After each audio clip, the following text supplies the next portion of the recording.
সমাজের বিপর্যয় বলেন, যাই বলেন, পিছনে একটা বড় কারণ আছে। সেটা হলো আল্লাহ থেকে দূরে থাকা মানুষ, আল্লাহ থেকে হতাশ হয়ে যাওয়া। আর এই কাজটা শয়তান করিয়েছে মানুষকে আল্লাহ থেকে দূরে সরানোর জন্য।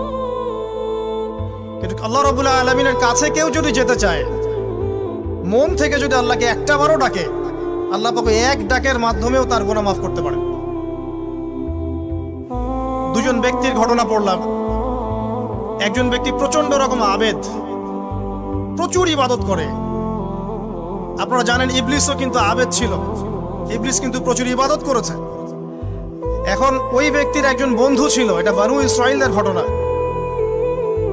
তো সেই বন্ধু পাপী ছিল, বিভিন্ন কবিরা গুনাহ করত।